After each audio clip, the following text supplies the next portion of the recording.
What's up, guys? It's the PlayStation PT bringing you another Overwatch video. In the last video, we tried out the offense heroes in the practice range. Genji, McCree, Pharah, Reaper, Sombra, and Tracer. Now we're starting off the defense heroes with the most I hate how quickly they remove you due to inactivity.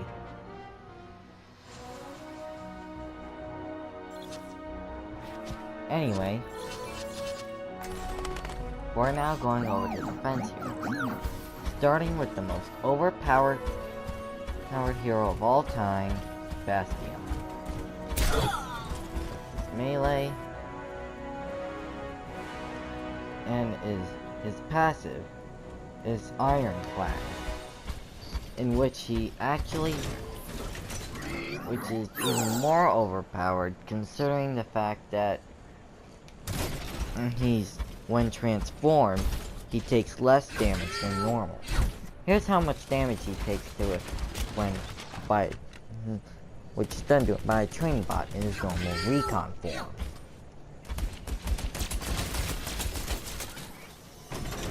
Now a sentry form.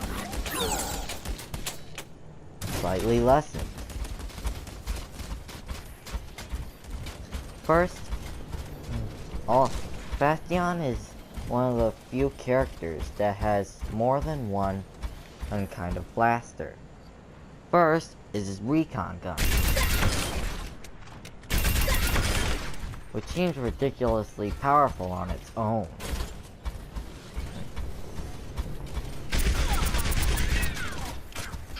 But wait until you get into his sentry form.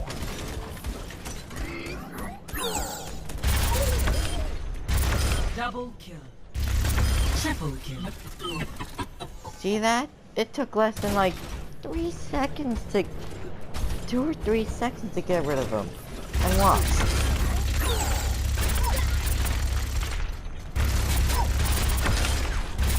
Double kill. You know what I mean. Press L1 to switch in between recon and sentry form. L2 basically heals you. When Bastion uses his self-healing ability, it also charges its ultimate. Now, originally, before a update Blizzard did, you couldn't use Bastion's self-healing ability unless you were standing still. Now you can walk around and heal yourself, but you see there's a little gauge right there, much like D.Va's defense matrix. It has a limited amount of time you can only heal for a limited amount of time. So if you're constantly taking damage and you run out of heal, then you're probably screwed. Unless you're not lucky enough to reach a health pack in time, or you happen to get into a situation where your team has the advantage. Now for his ultimate, which is ridiculous. Tank mode. And much like Pharah and Tracer, Bastion's ultimate can also hurt himself. I should also mention that in the actual game, when you heal yourself, your ultimate charges faster, much like when you damage an enemy. Next up, with every we have death Hanzo. Comes honor. With honor, redemption. He's sort of like Genji, in the sense that, well, they're brothers, for those who didn't know that, but he also can climb walls. We saw him do this in the second Overwatch animated short Dragons. That's where he threw down with Genji. Hanzo is met with a lot of controversy. And in one of my videos, it was in my competitive play videos at least, guys started making a bunch of those damn Hanzo jokes when I was playing, when I switched to him. In fact, I have a specific title. In fact, I have a video called Those Damn Hanzo Jokes. And holding down, and Hanzo is actually called a sniper hero because his weapon fires extremely fast and is extremely powerful. You have barely enough time to react when his arrow is fully pulled back. Holding down L2 charges doesn't only increase the range of the arrow, but also makes it even more powerful. See, right there. One hit kill. Next is the sonic arrow. See that which is unseen. Much like Sombra's opportunist passive ability, it reveals the location of enemies behind walls, so you'll kind of know what to expect and can plan ahead. Next up is the scatter arrow, which is useful but at the same time unpredictable. Is that the best you can do? You see right there, I was expecting it to kill both training bots that were shooting these two guys, but as you can see, that didn't happen. Finally, we have his ultimate, Dragon Strike.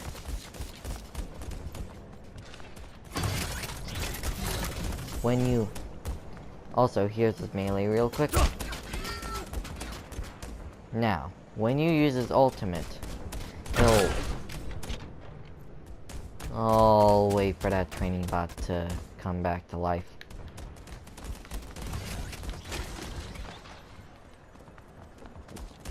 Once you use your Dragon Strike, he'll shout, Triple kill.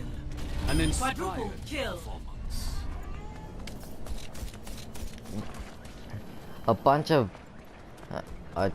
a couple of spirit dragons and literally race through the battlefield, destroying everything in their paths. They're capable of doing devastating. Hanzo's Dragon Strike is capable of doing devastating damage, especially when you have another character's ultimate supporting it. My arrow finds its mark.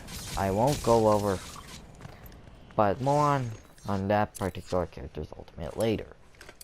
Next up is Junkrat. It's a perfect day for some mayhem. Junkrat is the comedy relief of this game. It's one of the reasons why I like it so much, like Overwatch so much, because of how comedic it can get sometimes. It's just ask Junkrat. First, I'll go over his melee and his bomb launcher.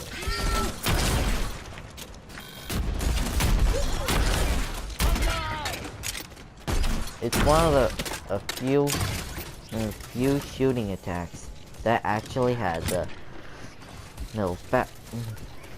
blowback back to it.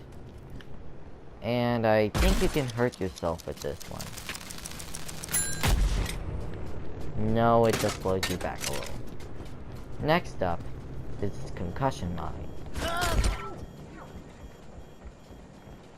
Wow! Just bounced right off him. I didn't know that can happen. Well, here's it proper. Stop me if you've heard this one before. Okay, I didn't mean to launch the training bot that way. I ever tell you how funny his laugh is? Anyway. And press L1 to unleash a little concussion mine.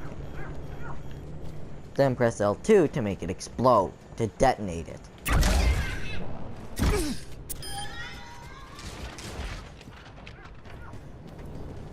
You can use it to knock an enemy to their death, like you saw just now. And you can even use it to give Junkrat more height to get to higher areas. See? And finally, we have his bear trap attack.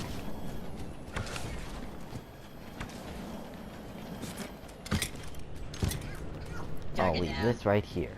Oh, this'll be good. Watch his step. You see why he's so funny? But his ultimate is pretty scary. Probably as much as Reaper's. But for his own reason. Fire in the hole! This is his grip. You have 10 seconds to explode him if you want it. And it does. Bam! Instant death. Of course, it doesn't always kill someone instantly, but it usually does. And finally, his passive ability. It's gonna take a while. But basically, if Junkrat gets killed, he'll unleash a bunch of bombs that'll basically exact his revenge. As you just saw. I love it when that happens. You love it when you die and kill someone with your own bombs? That's his passive ability, called Total Mayhem. Our world is Now worth for fighting May. for. May is kind of an oddball. Well, as there's a group of people who love her for one reason or another. And there are some people who just hate her. But there's also a group of people like me who enjoy her, or what she is. Basically, don't entirely love her, but won't go out of their way to hate her. Her melee is basic. And much like Genji and McCree and some others, May has two ways of firing her cryo blaster. First is an icy mist which freezes the enemy. The second way is an icicle spear. Out codes. I get it, May. Her R1 ability is an ice wall. Someone jokingly called it Donald Trump's favorite ability. Let's see you get past this. Which is kind of awkward. I don't think he intends on making any wall of ice. I mean, how can you? I mean, we clearly saw May do it, but it's video game logic. Video game logic doesn't always apply to real life, remember. Next up, May has to take some damage for this.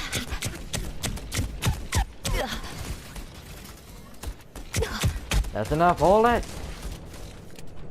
Now then, her L1 ability is Cryo Freeze, which she'll freeze herself, making her impossible to hurt, to damage, and she'll regain health, which will charge her ultimate faster. You can even use Double kill. her ice wall to get to higher places, as you saw just a few minutes ago. Next is her ultimate, her Blizzard. And when she throws her little companion robot, Snowball, to Triple kill. Hey, stay out of my way. Whoa, May. Don't appreciate your sass. Basically, she unleashes her little robot pal, Snowball, to freeze your opponents. which lasts much longer than your endothermic blaster. I use it a lot in Capture the Flag to gain the advantage, even though it doesn't always work. But hey, no plans Build for it, 'em right? up, break 'em down. Next up, we have Torbjorn. Torbjorn has a unique I can use this. and as you see, Torbjorn is collecting a bunch of scrap. He can use this scrap to make armor, which you can do by pressing R1. Armor, come get it. Armor here. Come get your armor. Armor up.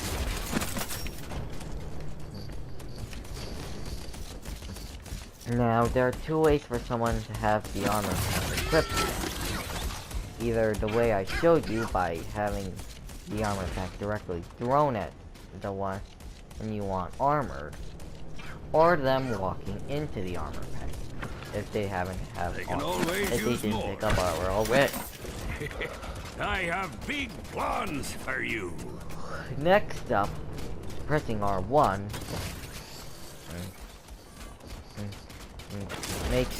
gives Torbjorn a little turret builder. Pressing L2 is spots you have to build it. Holding down L2 Hear those is while having... Oh, something else I should mention. Press right on the D-pad to switch between his gun and his hammer. Hitting the turret 5 times with the hammer while it's still in level 1 will upgrade it to level 2, making it stronger and have a much faster It's better to be the fire hammer rate. than the nail. Double Then kill. we have Triple kill. his little I'm magma losing blast, count. which is individual magma, or, A marvel of engineering. but I find the individual much more useful than the short range one. R2 is long range, and you only uses 1 ammo. L2 uses If you want something 3, done right, you and- do it yourself. Double kill. and is much more short range, but much more powerful. And Working great. final ability is downright terrifying. Not only does his fire rate of his gun become faster and stronger, but it goes the same with this turret. It also gains terrifying rockets to cause even more damage, if that's even possible. And finally, we have the infamous One shot, Widowmaker. one kill. Her melee is basically thrusting her gun at the opponent, much like Soldier 76 or Sombra. Her first way of shooting is the normal one, holding down R2. Double kill. However, holding down L2, then pressing R2 There Shit. you are. unleashes a devastatingly powerful bullet that can instantly one-shot anyone. See? There's an achievement where you have to do a successful headshot while in the air. And speaking of being in the air, Widowmaker has a grappling ability, which takes then way too long to charge, much like May's Cryo Freeze.